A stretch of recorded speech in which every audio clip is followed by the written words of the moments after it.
13वें अध्याय का महात्म्य।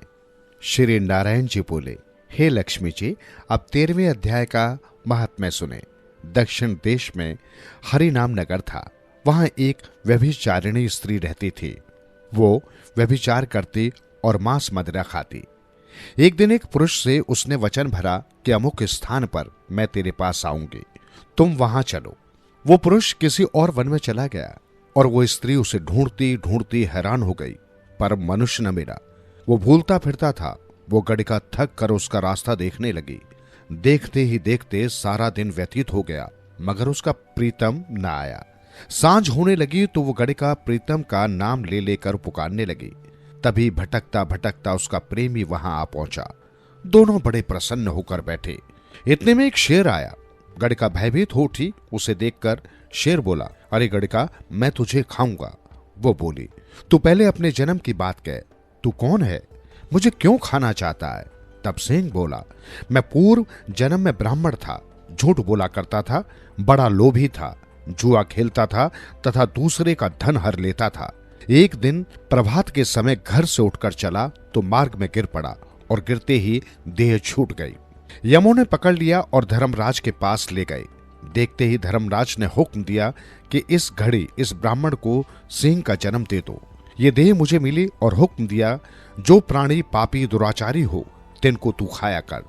जो साधु वैष्णव हरिभक्त हो उनके पास न जाना। हे गड़िका, मुझे धर्मराज की ये आज्ञा है, तिनकी आज्ञा पाकर सिंह योनि में आया हूं।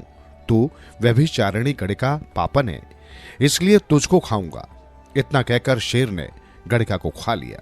तब यमदूत गड़िका को धर्मराज के पास ले गए। धर्मराज ने हुक्म दिया, इसको चंडालिनी का जन्म दे दो। श्री नारायण जी कहते हैं, हे लक्ष्मी जी, उसने गड़िका की देह त्याग चंडालिनी की देह पाई। कई दिन बीते। एक दिन वो नर्मदा नदी के तट पर घूम रही थी। वहां क्या देखा कि एक साधु गीता के 13वें अध्याय का पाठ कर रहा था। उसने सुन लिया। जब अध्याय पढ़ के भोग पाया तब चंडालिनी के प्राण छूट गए और उसने देवदेही पाई। आकाश से विमान आए, तिन पर बैठ के वो बैकुंठ को चल दी।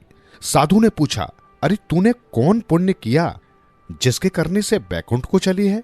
चंडालिनी ने कहा, हे संत जी, इस पाठ को श्रवण कर मैं देवलोक को चली हूं। तब पार्षद को कहो, कोई ऐसा काम करो कि जिस सिंह ने मुझे पूर्व गड़िका के जन्म में खाया था उसको भी साथ ले चलो।